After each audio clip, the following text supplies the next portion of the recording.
Welcome to my channel ट्यू to life. So 20 दिन हो गए हैं क्रेटा लिए हुए। मैंने क्रेटा की इन्फॉर्मेशन के ऊपर कोई वीडियो भी नहीं शेयर किया था और उसके ऊपर वीडियोस आगे के मेरी जर्नी के मतलब खाटू श्याम जी में चले गया, दिल्ली चले गया, लेकिन मैंने आपसे इसके ऊपर कोई इन्फॉर्मेशन मैंने इसके ऊपर शेयर नहीं करी कि मैंने कौन सी मॉडल लिया, क्या किया। मैंने कोई इन्फॉर्मेशन शेयर नहीं करी थी। सो ये वीडियो सिर्फ एक बेसिक इंट्रोडक्शन के लिए है कि मैंने क्रेटा क्यों ली और मैंने बाकी मॉडल्स क्यों नहीं मैंने चूज़ किए। तो इसके ऊपर मैंने आपके लिए ये वीडियो लेके आया हूँ। शायद आपको कोई हेल्प आउट हो। आप कभी नई गाड़ी आप अगर परचेज़ करने जा रहे हैं तो आपको इसके अंदर कोई इन्फॉर्मेशन आपको हेल्प आउट करे। सो दोस्तों, मेरे पास ड्राइवर है जो मैंने आपको बताया था कि उसमें CNG फिटेड थी, लेकिन CNG फिटेड के अंदर मेरे लॉन्ग ट्रिप के अंदर मैं एक मन के अंदर रहता था कि इशू रहता था कि लॉन्ग ट्रिप के अंदर CNG का कैसा वो रहेगा, मतलब कैसा आउटपुट देगी, हीटिंग कोई इशू तो ना होगा। मैंने क्योंकि एक बार हो चुका था तो मैं उस वजह से मैं थोड़ा सा रहता था। मैं उसको सिटी के अंदर यूज़ कर रहा हूँ बहुत अच्छी तरह से, लेकिन लॉन्ग रूट के लिए हमें चाहिए थी एक ऐसी कार जो कि अच्छा माइलेज दे और जिसके अंदर वो हीटिंग कोई इशू ना हो और फैमिली कार हो, SUV सेगमेंट की कार हो। तो मेरे पास ऑप्शंस आते हैं, मैं आपको पहले बताता हूँ। देखिए, आप अगर कार सर्च करने जाते हैं 5 सीटर SUV सेगमेंट के अंदर तो आपके पास सबसे पहले आती है बड़ी कार। बड़ी कार में आती है महिंद्रा की स्कॉर्पियो एन फर्स्ट। सेकंड आती है, अगर आप कंफर्टेबलनेस के ऊपर जाएंगे तो मैं आपको उन कारों के नाम दे रहा हूँ। फर्स्ट आ गई आपकी महिंद्रा की स्कॉर्पियो एन, सेकंड आ गई आपकी हैरियर, टाटा की हैरियर, ठीक है। आपकी थर्ड हो गई आपके MG हेक्टर, ठीक है। और फोर्थ हो गई आपकी क्रेटा और फिफ्थ हो गई आपकी ग्रैंड विटारा। सो आप ये सोच रहे होंगे कि मैंने ये ही गाड़ी क्यों ली। पहले मैं बता देता हूँ कि मैंने कौन सी गाड़ी ली है। मैंने ली है क्रेटा का बेस मॉडल। अब आप ये सोचेंगे बेस मॉडल क्यों लिया मैंने। देखिए, मैंने लिया है क्रेटा का बेस मॉडल इन डीजल। सो अब सबके बहुत सारे ये क्वेश्चंस होते हैं, डीजल बैन होने वाला है इंडिया के अंदर, डीजल की कार आपने क्यों ली, रीसेल क्या होगी। देखिए, पहली बात तो ये है कि अभी ये एक इंट्रोडक्शन हुआ है कि ऐसा हो सकता है, ठीक है। गवर्नमेंट ऑफ इंडिया की तरफ से एक नोटिफिकेशन कोई जारी नहीं हुआ कि आपकी 2027 में कोई गाड़ी आपकी बैन हो जाएगी, ठीक है। तो वो सेगमेंट तो खत्म होगी बात। और दूसरी बात होगी, आप एक कार को होल्ड करते हो, ठीक है। आप एक कार को होल्ड करते हो तो आप उसको कितने साल के होल्ड करते हो? 7 ईयर्स मैक्सिमम बोलता हूँ मैं तो ये 10 ईयर्स तो बहुत मुश्किल से रखते हैं लोग। तो जब आप एक गाड़ी लेते हैं तो अब मैंने डीजल इसलिए ली क्योंकि बेसिकली मेरे को गाड़ी के अंदर हाईवे के ऊपर परफॉर्मेंस चाहिए थी, ठीक है। मैंने ये चैनल जो स्टार्ट किया था, इसका मोटो ये था कि हमें रोड ट्रिप्स में घूमना है, ठीक है। रोड ट्रिप एंजॉय करना है, आपको भी इंफॉर्मेशन शेयर करनी है और नई नई जगहों को एक्सप्लोर करना है। एक्सप्लोर ही मेन है कि हम कैसे एक्सप्लोर करेंगे अगर हमारे पास कोई ऐसी कार नहीं होगी जिससे। अब आप ये सोचेंगे कि बड़ी कार क्यों नहीं ली मैंने स्कॉर्पियो एन क्यों नहीं ली। स्कॉर्पियो एन लेता, हैरियर लेता, अब सेफ्टी के ऊपर जाता। देखिए, बेसिकली ये होता है कि हर एक इंसान का एक बजट होता है, ठीक है। आज मेरा बजट एक ऐसे सेगमेंट में था कि मेरा 15 लाख से 16 लाख का बजट था, ठीक है।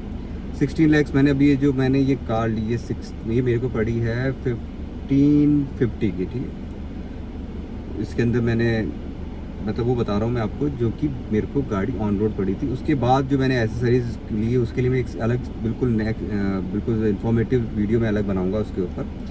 तो मेरे को ये 1550 की पड़ी। इसके अंदर मैंने अलॉय कंपनी से लिए क्योंकि मुझे बाहर के अलॉयज़ के ऊपर कोई विश्वास नहीं था। मुझे कंपनी से अलॉय लिए जो कि इसके टॉप मॉडल के अंदर आते हैं, वो मैंने परचेज़ के टाइम पे इसको इंक्लूड कराया था, ठीक है। एसेसरीज में और कुछ नहीं लिया, मैंने वही लिया था। अब चलिए वापस अपने टॉपिक पे आते हैं कि बाकी गाड़ियों के बीच में हमने यही क्यों चूज़ किया। देखिए, पहले तो बजट, फर्स्ट जो पॉइंट आता है वो होता है बजट।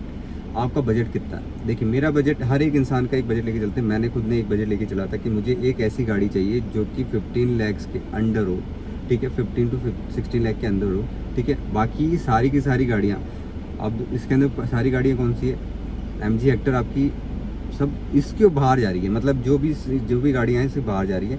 ग्रैंड विटारा बाहर जा रही है, टाटा हैरियर बाहर जा रही है। तो पहला तो शॉर्ट में हम इससे अलग हो गए। चलिए, फिर भी हम सोचते हैं चलो बजट बढ़ा लें, लेकिन बजट बढ़ा लेंगे तो आपके जो ये अभी जो गाड़ी हमारे पास है वो गाड़ी है 1.4 ठीक है। 1.4 इसका सिलेंडर, मतलब 1.4 डीजल इंजन है इसका, ठीक है।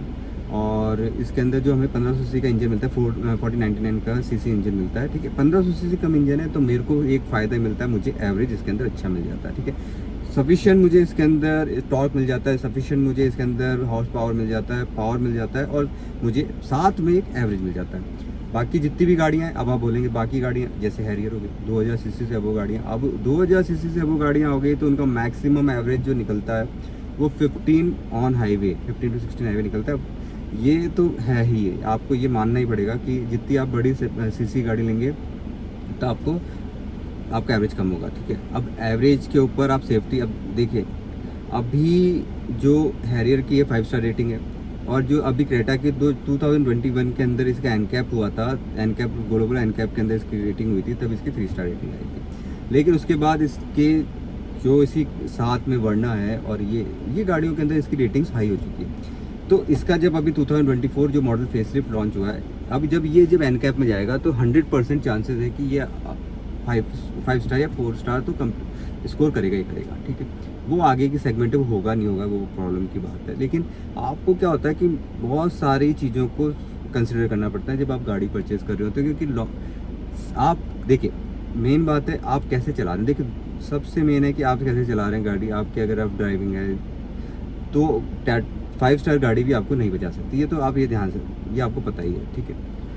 तो मुझे जो गाड़ी चाहिए थी वो थी, मुझे थी एक फैमिली और एक माइलेज कार चाहिए थी, ठीक है, और जो मेरे बजट में थी, इसलिए मैंने क्रेटा को लिया। क्रेटा लेने के बाद मुझे क्या फ़ायदा मिला मैं आपको बताता हूँ। देखिए मैं अभी तक कर चुका हूँ 2 ट्रिप।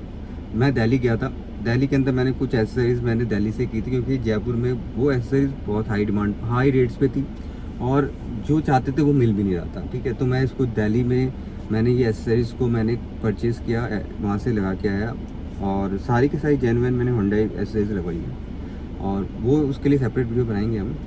और बाकी जो माइलेज मुझे मिला वहाँ पे, मेरे को जाते वक्त मुझे मिला माइलेज 22 का, और मुझे आते वक्त मिला 23 का माइलेज, ठीक है।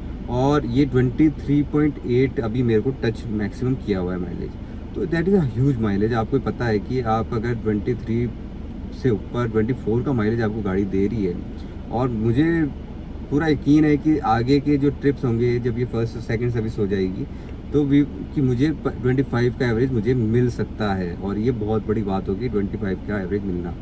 अब जब भी तो हम एक्सप्लोर कर पाएंगे, अगर हम हमारे बजट के अंदर नहीं चल पाएंगे तो, क्योंकि अभी हमारे पास कोई एक्सटर्नल सोर्स ऑफ इनकम तो है नहीं, हम उसमें हमारी इनकम में से कुछ चीज़ निकालते हैं और उसको इन्वेस्ट करते हैं हमारे जो टूर होते हैं उसके अंदर, हम उसको जिससे हम घूम सकें, जिससे हम ट्रैवल कर सकें, एक्सप्लोर कर सकें, ठीक है। अगर हम निकलेंगे नहीं तो हमें कभी वो एक्सप्लोर कर नहीं सकते, हम देख नहीं सकते।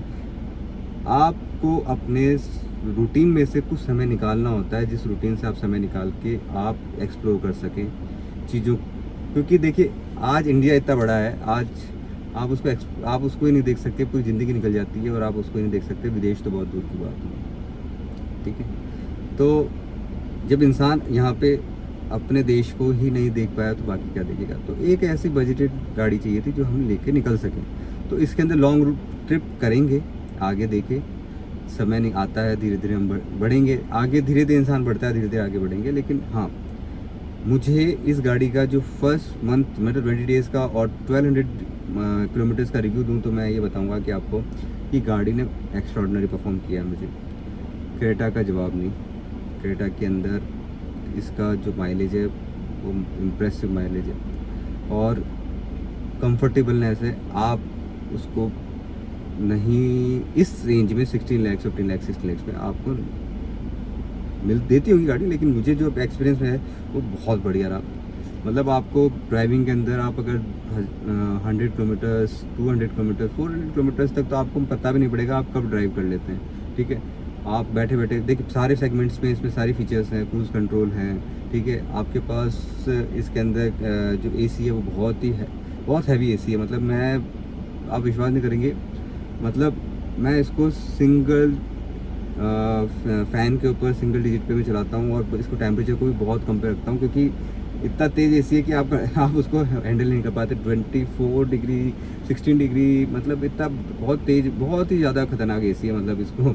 और इतना शानदार चिल कर देता है गाड़ी को कि आपको वो कोई महसूस ही नहीं होता कि आपको कुछ मतलब आप कोई 40-45 डिग्री के ऊपर आप गाड़ी ड्राइव करें, 45 डिग्री के आउटसाइड टेम्परेचर के ऊपर। तो बहुत बढ़िया रहा मुझे। A1 मैं इसको 5 आउट ऑफ 5 दूंगा इसके अंदर, इस चीज़ के अंदर। और पीछे की जो मेरी फैमिली एक्सपीरियंस है वो भी बहुत बढ़िया है। पीछे की आपको सीट्स बहुत कंफर्टेबल मिलती है। देखिए मैं बताता हूँ आपको क्या होता है। देखिए जो सीट्स हैं वो बिल्कुल कंफर्टेबल मिलेगी आपको, ठीक है। और मतलब आपको महसूस भी नहीं होगा आपने कितने किलोमीटर्स आपने ड्राइव कर ली, ठीक है। और इसी चीज़ के अंदर आपको क्या होता है, ड्राइव के अंदर क्या चीज़ होती है, आपको फैटिग कब आता है, आपको जब आपको थकान कब होती है, जब आपको थोड़ी कंफर्टेबलनेस कम हो गाड़ी के अंदर, ठीक है, तो आपको थकावट होना शुरू हो जाती है। तो इसके अंदर मैंने यहाँ से दिल्ली गया, दिल्ली से वापस आया, मतलब पता भी नहीं पड़ा क्या मैंने कितनी ड्राइव करी या नहीं करी। बहुत ही बढ़िया एक्सपीरियंस रहा और मैं तो फ़ैन हो चुका हूँ क्रेटा का इस एक्सपीरियंस के ऊपर, यूज़र ड्राइविंग एक्सपीरियंस के ऊपर बहुत अच्छा रहा। तो आगे की मैं आपको चीज़ें बताता हूँ कि मैंने क्या किया, कौन सी मैंने एक्सरसाइज ली, क्या नहीं क्या किया, तो मैं आपको हर एक डिटेल विथ प्राइसिंग में बताऊँगा। और क्या क्या ज़रूरी होती है क्रेटा के अंदर आपको अगर आप लेते हैं। मेरे हिसाब से जो मैंने सोचा है, मैंने जो रिसर्च करके देखा है वो क्या चीज़ होती है, मैंने उसके ऊपर एक सेपरेट वीडियो बना रहा हूँ, ठीक है। तो अगर ये वीडियो आपको इन्फॉर्मेटिव लगे, ठीक है, आपको अगर अच्छा लगे तो प्लीज़ वीडियो को लाइक करें। आपको कोई भी चीज़ आपको पूछनी हो तो कमेंट करें, मैं उसको ज़रूर आपको इसके ऊपर रिप्लाई करूँगा। और प्लीज़ सब्सक्राइब द चैनल, क्योंकि अगर सपोर्ट नहीं मिलेगा तो आगे नहीं बढ़ पाएंगे, तो एक्सप्लोर नहीं कर सकेंगे और आपको मैं नए नए वीडियोज़ लेके नहीं आ सकता। तो please subscribe the channel. Thank you. जय हिंद, जय भारत।